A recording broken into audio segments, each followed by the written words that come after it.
नमस्कार. लोकहिताय चॅनलमध्ये आपलं सर्वांचं पुन्हा एकदा स्वागत आहे. आज खऱ्या अर्थानं आपण प्रभाग क्रमांक 9 या विभागात आहोत. प्रभागातील सार्वत्रिक निवडणुकीला समोर जात असताना चांगलंच वादळ या प्रभागात पेटलेलं आहे. भाजप असेल, राष्ट्रवादी असेल, काँग्रेस पक्षाच्या वतीने या ठिकाणी रिंगणात उतरलेले आपल्याबरोबर अधिकृत उमेदवार अशोकजी धायगुडे आहेत. काय सांगाल सर? नमस्कार. निश्चितच निवडणुकांचं वातावरण आहे आणि तुम्ही आता शब्द वापरला की मी निवडणुकीच्या रिंगणात उतरलोय. मुळात निवडणूक ही लढाई नाही, हे रिंगण नाही, ही जनतेची परीक्षा आहे आणि जनता या आपल्या मतांच्या माध्यमातून लोकप्रतिनिधी निवडत असते. त्यामुळे ही लढाई नाही, कुठल्याही प्रतिस्पर्ध्यासोबत ही निश्चितच लढाई नसून मतदान करताना जनतेने उपलब्ध पर्यायांमधून योग्य पर्याय निवडावा लागतो. मुळात जनतेने स्वतःच्या मनाला प्रश्न विचारणं गरजेचं आहे की मी कोणाला मतदान करतोय आणि का मतदान करतोय. समाधानकारक उत्तर मिळाल्यानंतरच जनतेने ठरवायचंय की मला कुठल्या उमेदवाराला निवडून द्यायचं आणि ह्या निवडी आवडी करताना उमेदवाराची शैक्षणिक पार्श्वभूमी, चारित्र्य आणि गुन्हेगारी पार्श्वभूमी ह्या सगळ्या गोष्टींचा निश्चितच अभ्यास केला पाहिजे. त्याची राजकीय, कौटुंबिक पार्श्वभूमी ह्या सगळ्यांचा अभ्यास करून त्यांनी त्याचं मत मांडलं पाहिजे. एकीकडे आपण पाहिल्याच्या नंतर प्रभागात दोन पक्ष आमने सामने जात असताना एकीकडे विकासाच्या नावावरती ते मत मागण्याचं ते समोर जातात, तर दुसरीकडे दहशत पसरवण्याचं वातावरण या परिसरामध्ये होत असल्याचं पाहायला मिळतं. कसं पाहता आपण याच्याकडं? खरं तर ही अतिशय गंभीर बाब आहे. मला ही दहशतच मोडीत काढण्यासाठी मी ह्या निवडणुकीच्या पर्यायांमध्ये आलोय. आता 4-5 दिवसापूर्वीच पाहिलं तर तुम्ही ज्या घड्याळचे कार्यकर्ते आहेत, राष्ट्रवादी अजित पवार गटाचे, त्यांनी देशातल्या सगळ्यात मोठ्या पार्टी असणाऱ्या कमळाच्या उमेदवाराला प्रचार करण्यापासून रोखलं. असं प्रचार करण्यापासून तुम्हाला कुणालाही रोखता येत नाही. मतदान कुणाला करायचं हा सर्वस्वी नागरिकांचा अधिकार आहे आणि मतदान आम्ही राष्ट्रवादी काँग्रेस पार्टीलाच करणार आहोत अशा पद्धतीचा कोणताही कायदेशीर ठराव करता येत नाही, कारण भारतात गुप्त मतदान पद्धती लागू आहे. त्यामुळे निश्चितच अशा पद्धतीनं दिशाभूल करण्याचं काम सुरू आहे. आम्हाला सुद्धा प्रचार करताना जाणवत आहे की ज्यावेळेस आम्ही नागरिकांच्या गाठीभेटी करतो आणि आमच्या सोबतचे सहकारी त्याचं छायाचित्र घेण्याचा प्रयत्न करतात, त्यावेळेस नागरिक घाबरतात, विनंती करतात की साहेब आमचे फोटो काढू नका. हीच दहशत आपल्याला मोडीत काढायची आहे. पुढच्या वेळेस नागरिकांच्या मनात आम्हाला जर लोकप्रतिनिधी म्हणून जनतेने निवडलं तर जनतेच्या मनात पुढच्या वेळेस असे भय नसणार आहे की कोणताही लोकप्रतिनिधी उमेदवार त्यांच्याकडे मत मागायला आला तर तो घाबरणार नाही. त्यामुळे निश्चितच ह्या दहशतीचा बिमोड झाला पाहिजे आणि काही प्रमाणात विठ्ठलनगरच्या पोरांनी बंडखोरी करून ह्या दहशतीचा बऱ्यापैकी बिमोड केलाय. आपण आता सांगितलं की ज्या ठिकाणी एका सोसायटीमध्ये प्रचाराला या ठिकाणी रोखण्यात आलं आणि इथं दादागिरी करण्यात आली, परंतु आपण ज्या सोसायटीमध्ये राहतात त्या सोसायटीमध्ये अशा पद्धतीने एक उच्चभ्रू आहेत नागरिक इथले. आणि दुसरीकडे पाहिल्याच्या नंतर आपण जर म्हणल्याच्या नंतर झोपडपट्टी पुनर्वसन झालेल्या इमारतीमध्ये घुसखोरी करण्याचा प्रकार जर कधी एखाद्या पक्षाच्या कार्यकर्त्याने केला असेल आणि त्याच्यावरती दादागिरी करत असेल, किंवा एखाद्या झोपडपट्टीच्या इमारतीला कायदा वेगळा आणि इतर खाजगी सोसायटीला कायदा वेगळा, याच्याकडे जर कधी बघितल्याच्या नंतर प्रचार यंत्रणा या खाजगी सोसायटीमध्ये असं मोठ्या संख्येचा माप घेऊन याच्या सोसायटीत घुसत नसतात किंवा या सगळ्या गोष्टीचं नियंत्रणात असतं. परंतु असं पद्धतीने तिथं देखील दादागिरी करून झोपडपट्टीवासियांना त्याच्यावरती सरकारी मालमत्ता किंवा हे अशा कधी हिणवणं हे किती पट योग्य वाटतं? तुम्ही मांडलेलं मत 100% बरोबर आहे. मोठ्या सोसायटींमध्ये ज्यावेळेस आपल्याला जायचं असतं तर परवानगी घेऊन जावं लागतं आणि कोणत्याही पद्धतीची उपद्रव तिथल्या रहिवाशांना, नागरिकांना होणार नाही याची काळजी प्रत्येक उमेदवाराला घेणं गरजेचं आहे. त्याच पद्धतीची काळजी त्या ठिकाणी देखील घेतली गेली असते आणि जर प्रचाराला आलेल्या उमेदवारांना सांगितलं असतं की तुम्ही 4च जण आत जा, तर हा प्रकार उद्भवलाच नसता. आमच्या इथं देखील सर्वच पक्षाच्या उमेदवारांनी, काल देखील आमच्या इथं राष्ट्रवादी अजित पवार गटाच्या लोकांनी आमच्या इथं बैठक घेतली. आमची काहीच हरकत नव्हती त्या गोष्टीला. तर निश्चितच अशा पद्धतीनं कोणाला विरोध करण्याचं काहीच कारण नाही. मत मागणं हा उमेदवाराचा अधिकार आहे आणि मत देणं हा निश्चितच मतदाराचा अधिकार आहे, असं माझं यावर म्हणणं आहे. पण एकीकडे जर कधी बघितल्याच्या नंतर आपण त्या झोपडपट्टीच्या नागरिकांना सरकारी घर असं हिणवलं जातं, हे कसं वाटतं तुम्हाला? आता बघा ना, कुणाला कुणाच्या पोटाला जन्माला यायचं हे आपल्या तर हातात नाही. म्हणजे मी गरिबाच्या पोटाला आलो, मी झोपडपट्टीत जन्माला आलो, ह्यात माझी काय चूक आहे? आणि एखादा मोठ्या बापाच्या पोटाला आला त्याचं काय कर्तृत्व आहे? तर असं हिणवलं गेलं नाही पाहिजे. ही निश्चितच दुर्दैवाची बाब आहे. एकीकडे आपण पाहिल्याच्या नंतर प्रभाग क्रमांक 9 मध्ये विकास केला असं राष्ट्रवादी काँग्रेस पक्षाच्या उमेदवाराकडनं जाहीर प्रचार करण्यात येतं. तर दुसरीकडनं ह्या प्रभागात विकासच झाला नाही असंही देखील विरोधकाकडनं केलं जातं. तर आपण ह्या प्रभागाच्या संदर्भामध्ये जर काही रस्ते असेल, पाणी असेल किंवा वाहतुकीचा प्रश्न असेल किंवा विविध गुंडेगिरीचा प्रश्न असेल, कसा पाहता त्याच्याकडनं? मी खरंच तुमचा आभारी आहे की तुम्ही हा प्रश्न उपस्थित केला. हा प्रश्न कळीचा मुद्दा इथला. साधारण एक 40-45 वर्षापूर्वी मराठवाडा आणि महाराष्ट्र देशाच्या कानाकोपऱ्यातली लोक ह्या पिंपरी चिंचवड शहरात पोटासाठी आली. ज्यावेळेस ती रोजगारासाठी या ठिकाणी आली त्यावेळेस ती लोक गुन्हेगार होती का? तर अजिबातच नव्हती. लोक MIDCत जायची, कामं करायची, 2 पैसे मिळाले त्याने आपले पोट भरायचे. पण नंतर त्यांची येणारी पुढची पिढी ही गुन्हेगारीकडे का वळली? त्याला कारण आहे राजकारण. ह्या राजकारणी लोकांनी कमी वयाच्या पोरांचा गुन्हेगार म्हणून वापर केला. त्यांच्याकडे जो अतिरिक्त पैसा आला त्या पैशाच्या माध्यमातून ह्यांनी गोरगरिबाच्या पोरांना गुन्हेगार बनवण्याचं काम केलेलं आहे. आणि इथं परिस्थिती इतकी भयानक आहे की एक राशन चोरीचा मागे जर मुद्दा बघितला, मी स्वतः राशनचं गहू आणि तांदूळ खाऊन मोठा झालेलो आहे. कित्येकदा आमच्या इथं अण्णासाहेब मगर स्टेडियम त्यावेळेस कामगार कल्याण मंडळाकडे होतं. त्यावेळेस तिथं लग्न व्हायची मोठ्या मोठ्या लोकांची आणि लग्न झाल्याच्या नंतर जे त्यांचं जेवण उरायचं, आमचं अख्खं विठ्ठलनगर ताट वाट्या पातेले घेऊन आम्ही तिथली भाजी आणायला जायचो. अशा हालाकीच्या परिस्थितीत आम्ही पोटासाठी इतकं झगडलेलो आहे. आणि ह्या गरिबांच्या वाट्याचं तुम्ही राशनचं धान्य चोरताय, तुम्हाला थोडी तरी लाज वाटली पाहिजे हो. मी लोकप्रतिनिधी म्हणून माझ्यावर ह्या नागरिकांनी जबाबदारी दिली तर तुमच्या राशनच्या तांदळाचा एक दाणा देखील चोरला जाणार नाही अशी मी तुम्हाला हमी देतो. आणि ह्या द्वेष, दहशत, दडपशाही ह्या प्रकाराला आपल्याला थांबवायचं आहे. यासाठीच मी एक निवडणुकीचा पर्याय मतदार म्हणून तुमच्यासमोर उपलब्ध आहे. एकीकडे पाहिल्याच्या नंतर राष्ट्रवादी काँग्रेस पक्षाचे उमेदवार असतील किंवा भाजपचे उमेदवार असतील, नेमकं दादागिरी चालती कोणाची? आता अजित पवारांचं आणि इथं अजित पवारांचे काल परवाच्या मुलाखती पाहिल्या तर ते सांगतात की इथं भ्रष्टाचाराचा हा काय बकासूर आहे. हे ते आमदार महेश लांडगे यांना उद्देशून बोलतात. हे काय न कळणारी गोष्ट नाही. आणि इकडं महेशराव लांडगेंनी देखील प्रत्युत्तर देताना सांगितलं की भ्रष्टाचाराचा खरा आका तर अजित पवारचे, कारण त्याच्यावर 70,000 कोटीचा घोटाळा आहे. हे दोघं इथं भांडणारे. म्हणजे अजित पवारांना आत्ताच कळालं का की पिंपरी चिंचवडमधला आमदार हा भ्रष्टाचारी आहे. मग ते त्यांनी सत्तेत असताना त्यांच्या मुख्यमंत्र्याला सांगायला पाहिजे की बाबा पिंपरी चिंचवडचा जो आमदार आहे तो भ्रष्टाचारी आहे. इथं जनतेसमोर भाषणात सांगायची काही गरज नाही. यांच्या भांडणात निश्चितच जनतेची दिशाभूल होते. दोघांनीच भांडायचं आणि पुन्हा निवडणुका झाल्यानंतर दोघांनी एकत्र येऊन सत्तेत बसायचं. ह्या गोष्टीला नागरिक कंटाळलेले. त्यामुळंच पुन्हा एकदा ह्या परिसरातले नागरिक काँग्रेस पक्षाला बहुमताने निवडून देतील अशी आशा आहे. आणि ह्या शहराला एक ठाम विरोधकाची गरज आहे. आम्हाला सत्तेत यायचं असतं तर आम्हाला देखील घड्याळ किंवा कमळाचा पर्याय निवडता आला असता. आम्हाला विरोधकाची भूमिका बनायची आहे, जनतेचा आवाज बनायचा. ह्याच्यासाठी आम्ही काँग्रेस पक्षाच्या माध्यमातून ह्या निवडणुकीच्या पर्यायात उपलब्ध आहोत.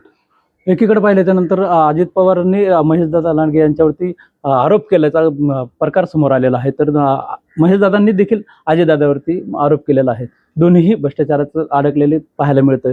परंतु एक आपल्या पिंपरी चिंचवड शहराचा विकासाचा वाटा म्हणून आपण पाहिला जातो. विकासाला जे काही आपण पिंपरी चिंचवड महानगरपालिकेच्या कररूपाने जमा झालेला पैसा आपण विकासासाठी लावला जातो.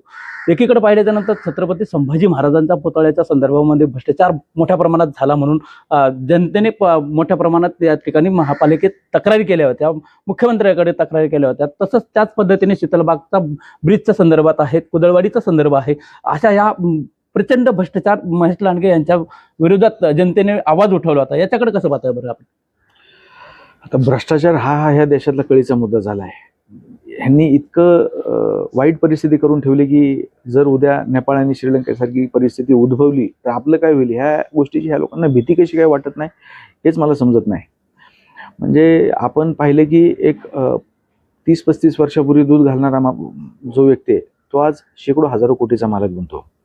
20-25 वर्षापूर्वी पानटपरी चालवणारा माणूस आज 100 बॉडीगार्ड घेऊन फिरतो. हे कसं काय होतंय? हे नागरिकांना सगळं कळतंय. पण जी भीती आहे, जी दहशत आहे, ह्याच्यामुळे लोक समोरासमोर येऊन व्यक्त होत नाहीत. हीच परिस्थिती आहे. आणि भ्रष्टाचार होतोय कोणाचा? आमच्या काँग्रेस पक्षाच्या कार्यकाळात जर पाहिलं तर आपली पिंपरी चिंचवड महानगरपालिका ही आशिया खंडात सगळ्यात श्रीमंत महानगरपालिका होती. आणि ह्या अलीकडच्या 10 वर्षाच्या कार्यकाळात जर बघितलं, आयुक्त शेखर सिंगच्या कार्यकाळात मुख्यतः पिंपरी चिंचवड महानगरपालिकेला कर्जबाजारी करून ठेवलंय. पिंपरी चिंचवड महानगरपालिका कर्जबाजारी झाली याचा अर्थ असा नाही की पालिका कर्जबाजारी झाली. जन्माला येणारं प्रत्येक बाळ त्याच्या डोक्यावर कर्ज घेऊन येतोय. हे कर्ज तुम्हाला, मला, आम्हाला, तुमच्या लेकराबाळांना, नातवंडांना फेडायचं आहे. त्यामुळे ह्या भ्रष्टाचारी राजवटीला उलथून लावायचे. त्यासाठीच यांच्या विरोधात मतदान करा आणि आमच्यासारख्या नव्या तरुण आणि चांगली शैक्षणिक पार्श्वभूमी असणाऱ्या लोकांना तुम्ही जबाबदारी द्यावी ह्या प्रभागाची, अशी सर्व नागरिकांना विनंती आहे. त्या ठिकाणी जे आपलं श्रद्धास्थान आहे, छत्रपती शिवाजी महाराज, छत्रपती संभाजी महाराज, डॉक्टर बाबासाहेब आंबेडकर, शाहू फुले, ही सगळी जी आपली श्रद्धास्थान आहेत, यांच्या कामात सुद्धा ही लोक भ्रष्टाचार करतात. फक्त ह्यांनी संभाजी महाराजांच्या पुतळ्याच्या कामातच पैसे खाल्लेत अशातला भाग नाही. पालिकेचाच एका अतिशय जबाबदार पदाधिकाऱ्यानं, अभियंत्याने मला सांगितलंय की जो आंबेडकर पुतळ्या शेजारी जो महात्मा फुलेंचा पुतळा बनलेला आहे, जे स्मारक बनलेलं आहे, त्या पुतळ्याचं काम हे स्ट्रक्चर हे हानीकॉम सारखं आहे, म्हणजे मधमाशांच्या जाळ्यासारखं, जे काम 35-40 वर्षांपेक्षा जास्त टिकणार नाही. यांना कशात पैसा खावं हे देखील कळत नाही. हे आपलं दुर्दैव आहे. आपण प्रभाग क्रमांक 9 मध्ये जे बघितल्याच्या नंतर गार्डनचा विषय आला, क्रीडाचा विषय आला, खेळाचे मैदान आले, या सगळ्या हॉस्पिटलचा विषय आला होता. परंतु आज आपण आपल्या बाजूलाच काही 100 मीटरच्या अंतरावरतीच अण्णासाहेब मगर स्टेडियम आणि या शहरातलं प्रमुख मैदान म्हणून अण्णासाहेब मगर स्टेडियमकडे पाहिलं जात होतं. परंतु या अण्णासाहेब मगर स्टेडियमला 2015-16च्या दरम्यान विकसित करण्यासाठी, पुनर्वसन करण्यासाठी पिंपरी चिंचवड महानगरपालिकेने त्या स्टेडियमला जमीन उद्ध्वस्त केलं आणि जमीन उद्ध्वस्त केल्याच्या नंतर 3 वर्षानंतर आपल्या ज्या राज्यात, देशात महामारीचं संकट आलं, त्या ठिकाणी ते कोविडचं मोठं सेंटर उभं करण्यात आलं होतं. अशी परिस्थिती असताना कोविडचा महामारीचा रोग आपल्या देशातून हद्दपार झाला आणि नंतर या पिंपरी चिंचवड शहरातून महानगरपालिकेच्या माध्यमातून इथल्या स्थानिक नगरसेवकांनी त्या ठिकाणी पिंपरी चिंचवड महानगरपालिकेत ठराव मंजूर करून घेतला की या स्टेडियमला विकसित करावं म्हणून, आणि पिंपरी चिंचवड महानगरपालिकेने याला मंजुरी देखील दिली होती. परंतु ही मिळालेली मंजुरी आणि आलेला निधी पळू लागून, याच्याकडे कसं पाहता आपण? 2 अतिशय कळीचे मुद्दे तुम्ही उपस्थित केलेत. पहिला मुद्दा होता उद्यानाचा. आता विठ्ठलनगर पुनर्वसन प्रकल्पाची जर आपण लोकसंख्या पाहिली तर ती साधारण 7-8 हजाराच्या घरात असावी. एवढ्या मोठ्या लोकसंख्येला उद्यानच नाही, इतकी वाईट ह्या शहराची परिस्थिती आहे. उद्यान हे नागरिकांच्या मानसिक संतुलनासाठी, मानसिक आरोग्यासाठी फार गरजेची असणारी गोष्ट आहे आणि आपल्याला उद्यान नाही ह्याचं ह्या लोकप्रतिनिधींना, आमदारांना, खासदारांना कसं काय वाटत नाही मला समजत नाही. माझा गेल्या 7-8 महिन्यांपासून पाठपुरावा सुरू आहे. विठ्ठलनगरच्या शेजारी असलेला जो अण्णासाहेब मगर जलतरण तलाव आहे, त्या ठिकाणी एक 20-25 वर्षापूर्वी जुना पूल बांधला गेलेला आहे. त्या पुलावरून थेट गुलाब पुष्प उद्यानात आपण प्रवेश देण्यासाठी प्रयत्न करत आहोत आणि लवकरात लवकर ते होईलच. त्यामुळं उद्यानाची समस्या हे येत्याच जवळच्याच काळात सुटणार आहे. नवीन उद्यान करायची गरज नाही आहे. ते उद्यान फक्त रस्ता करून आपल्याला नागरिकांना विठ्ठलनगर पासून एक 400 मीटर पासून आपल्याला उद्यानाला प्रवेश द्यायचा आहे. ते लवकरात लवकर आपण करूच. दुसरा अतिशय कळीचा मुद्दा आहे की खेळाचं मैदान, अण्णासाहेब मगर स्टेडियम. आता ह्या परिसरात मी जन्मापासून राहतोय. आमच्या लहानपणी आम्हाला खेळायला कितीतरी मैदानं उपलब्ध होती. त्यामुळं आम्ही सगळे खेळ खेळलो. विट्टी दांडू, खो खो, कबड्डी, फुटबॉल, सगळे क्रिकेट, सगळे खेळ आम्ही खेळलोय. पण हे आजच्या पिढीच्या नशिबात दिसत नाही. अण्णासाहेब मगर स्टेडियम जे हे एकमेव मैदान आपल्याला दिसतंय की जे खुलं मैदान आहे आणि गोरगरिबांचे सर्वसामान्य नागरिक तिथे येऊन खेळू शकतात, आनंद घेऊ शकतात. आणि ह्या परिसराचा देखील आता अण्णासाहेब मगर स्टेडियमचं विकास करून तिथं खाजगीकरण करून ते खाजगी विकासकाच्या घशात, खाजगी विकासक दुसरा तिसरा कोण नसतो, तर तो खाजगी विकासक हा ह्या आमदार, नगरसेवक ह्यांचाच कोणतरी नातलग असतो. तर अशा लोकांच्या घशात घालण्याचं काम चालू आहे. तुम्ही जवळच पाहिलं की एचएचं मैदान आहे. ह्या एचएच्या मैदानात दर रविवारी जर तुम्ही बघितलं तर 400 ते 500 खेळाडू एकाच मैदानात खेळत असतात. ज्या मैदानात फक्त 22 खेळाडूंनी खेळलं पाहिजे, त्या मैदानात तुम्हाला 400-500 खेळाडू खेळताना दिसतात. इतकी या शहराची वाईट अवस्था झालेली आहे. त्यामुळे आमचा निश्चितच प्रयत्न राहील की मोकळी मैदानं ही टिकून राहिली पाहिजेत. अण्णासाहेब मगर मैदान हे वाचवलं गेलं पाहिजे. आमची एक विनंती आहे की आता विकास करू नका हीच आमची विनंती आहे. विकासाच्या नावाखाली तुम्हाला पैसे खायचे असतील तर दुसरं काहीतरी करा. जे 500-700 कोटी रुपयाचं तुम्ही त्या विकासासाठी बजेट आणणार आहे, त्या बजेटमध्ये आमची विनंती आहे की एक 200 खाटांचं लहान मुलांचा दवाखाना या प्रभागात सुरू करावा आणि ते मैदान नागरिकांसाठी तसंच खेळण्यासाठी येणाऱ्या कित्येक पिढ्यांसाठी राखून ठेवावं, असं आमचं म्हणणं आहे. एकीकडे पाहिल्याच्या नंतर आपण अण्णासाहेब मगर स्टेडियमवरती चर्चा करत असताना अण्णासाहेब मगर स्टेडियमचा जो आलेला विकास कामासाठी निधी होता, तो निधी भोसरीत येणाऱ्या दुसऱ्या वस्तीमध्ये, दुसऱ्या गावामध्ये म्हणजे मुळशीत या ठिकाणी तो हलवण्यात आलेला आहे, तो नेण्यात आलेला आहे. कसं पाहतात तुम्ही असं? म्हणजे भोसरीच्या आमदारांनी ह्या आपल्या प्रभागातल्या लोकांची सातत्याने दिशाभूल केलेली आहे. तसं पाहिलं तर असं दाखवलं गेलं होतं की एक सफारी पार्क म्हणजे जागतिक पातळीचं एक पर्यटन केंद्र भोसरीला सुरू करण्यात येणार आहे असं सांगितलं गेलं. आणि ते सांगण्यामागचं कारण होतं की त्यांचे आजूबाजूला जे विकसक आहेत, बिल्डर आहेत, त्यांनी ह्या आमदाराची संकल्पना घेऊन आपले फ्लॅट वाढीव भावात विकले आणि हा मिळालेला वाढीव नफा हा आमदारांनी वाटून घेतलाय काय, अशी लोकांमध्ये चर्चा आहे. आणि दुसरं, इथलं जे स्टेडियम आहे ते सुद्धा त्यांनी दुसरीकडे पळवलंय. ह्या गोष्टीचा मला निश्चितच आनंद आहे, कारण आपल्याला ह्या परिसरात मोकळ्या मैदानाची गरज आहे. त्यांना काय प्रकल्प राबवायचा तो त्यांनी त्यांच्या तिकडे राबवावं आणि हे मैदान मात्र मोकळं ठेवून आपल्या परिसरातल्या नागरिकांना खेळण्यासाठी ठेवावं. ह्या पळवलेल्या प्रकल्पाबद्दल मी खरंच आमदारांचा आभारीच आहे. एकीकडे पाहिल्याच्या नंतर आपण आमदारांचा आभार व्यक्त करताय, परंतु दुसरीकडे आमदाराचा डोळा देखील या मैदानावरती आहे. काय पाहतात? नाही, ह्यांचा डोळा कशावर नाही सांगा बरं? ह्यांचा डोळा सगळ्यावर आहे. भारतीय जनता पार्टी जर बघितली, ह्यांचा डोळा फक्त पैशावरच नाही, यांचा डोळा आपल्या बहिणींच्या आबरूवर सुद्धा आहे. यांचे डोळेच चांगले नाहीत, त्यामुळे ह्यांची नजर सुधारणं गरजेचं आहे आणि ह्यांची नजर सुधारण्यासाठी सत्तापालट खांदेपालट होणं गरजेचं आहे.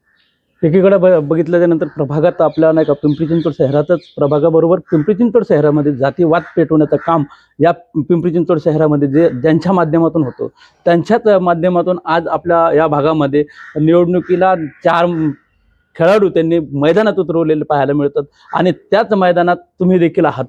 तर कसा सामना होणार आपला? त्या बाबतीत मी माझ्या पक्षाला फार धन्यवाद देईन, कारण माझ्या पक्षानं निश्चितच सामाजिक सलोखा जपण्याचा प्रयत्न केला आहे. माझ्या स्वतःच्या आमच्या पॅनलमध्ये एक अतिशय उच्च शिक्षित मुस्लिम तरुणी आहे, विद्यार्थिनी आहे, पण 132 उमेदवारांमध्ये अजित पवार गटाला एकही उमेदवार मुस्लिम देता आला नाही. ह्याचं फार वाईट वाटतंय. निश्चितच याचा राग येत्या निवडणुकीत सर्वसामान्य जनता ही घड्याळाच्या विरोधात काढणार आहे. आणि भाजपच्या बाबतीत जर बोलायचं झालं तर आमदारकी आणि खासदारकीच्या निवडणुकीत देशात एकाही मुस्लिम व्यक्तीला त्यांनी उमेदवारी दिलेली नाही. हा त्यांचा मुस्लिमांबाबतचा द्वेष आहे. आणि आता मात्र काहीतरी स्थानिक निवडणुकात आहेत तर त्यांनी मुस्लिम उमेदवारांना उमेदवारी दिली आहे. ही कौतुकाची बाब जरी असली तरी देखील नितेश राणे, नवनीत राणा, रमेश बिदुरी यांच्यासारख्या व्यक्तींनी उद्या जर भविष्यात विषारी वक्तव्य केली तर ह्या मुस्लिम उमेदवारांचं त्याबद्दलचं काय मत असणार आहे हे निवडणुकीच्या आधीच आपण जाणून घेतलं पाहिजे. आणि कमळ आणि घड्याळाला मत करणाऱ्या मुस्लिम मतदारांनी देखील आजच विचारावं की जर उद्या ह्यांनी काही विषारी गळ ओकली तर तुम्ही लोकप्रतिनिधी म्हणून काय भूमिकेत असणार आहात. त्यामुळे माझी विनंती राहील की अशा बोलतापांना बळी पडू नका आणि सामाजिक सलोखा जपणाऱ्या पक्षाच्याच बाजूने तुम्ही राहा. आता अगदी काहीच दिवसावरती मतदानाचा दिवस आलेला आहे. प्रचार थंडवणार आहेत. अगदी 4 ते 3 दिवसातच हा प्रचार थंडवणार आहेत. आणि या संपूर्ण यंत्रणा सुरू असताना आपण काँग्रेस पक्षाच्या वतीने मतदारांच्या समोर जात असताना 2 पक्ष बलढ्य तुमच्या समोर आहेत आणि त्या 2 पक्षाच्या समोर तुम्हाला लढत असताना काही अडचणी निर्माण होतात का बरं? निश्चितच अडचणी निर्माण होतात. अहो, इथं साधं सूचक अनुमोदक व्हायचं म्हणलं तरी लोकांच्या मनात दहशतीचं वातावरण आहे. जे आमचे लहानपणीचे मित्र आहेत अशी लोक सुद्धा घाबरतात. त्यामुळे आम्ही कुणाला अडचणीत आणायचा प्रयत्न केला नाही. पण निश्चितच आता तुम्ही जर बघितलं तर ही लोक एकामेकालाच उघडं नागडं करण्यात घड्याळ आणि कमळावाली पडलेली आहेत. आता नुकतीच 2-3 दिवसापूर्वी भाजपची रॅली झाली आणि त्या भाजपच्या रॅलीत लांडेवाडी आणि पिंपरी भाटनगर परिसरातल्या काही महिला त्या पैसे देऊन आणल्याचं घड्याळवाल्यांनी उघडं पाडलं. आणि घड्याळवाल्यांची आपण जर रॅली पाहिली 8-10 हजार लोकांची तर आपल्या प्रभागाच्या लोकसंख्येपेक्षा जास्त लोक त्यांच्या रॅलीत होते. हो, असं कुठं होतं का? त्यांनी सुद्धा पैसे देऊन आणले होते. त्यामुळं आमचा हा गनिमा कावा सुरू आहे. आम्हाला अशा कुठल्याही पद्धतीची पैशाची उधळपट्टी करायची नाही. मी एक इतिहासाचा अभ्यासक आहे. त्यामुळं छत्रपती शिवाजी महाराजांनी शाहिस्तेखानाच्या 1,00,000-1.5 लाखाच्या फौजेत घुसून त्याची बोटं तोडली होती. त्याच पद्धतीने आमचा करेक्ट कार्यक्रम ह्या घड्याळाचा आणि कमळाचा आम्ही करू आणि निश्चितच ह्या प्रभागातून काँग्रेसचे 4ही उमेदवार निवडून येतील अशी आम्हाला आशा आहे. या ठिकाणी खऱ्या अर्थानं अशोकराव धायगुडे यांनी सांगितलेलं आहे की आम्ही प्रचाराच्या रणनीतीमध्ये गनिमी कावा हा करू आणि राष्ट्रवादी काँग्रेस पक्ष आणि भाजपाचा पराजित करू असं या ठिकाणी त्यांनी आश्वासन दिलेलं आहे.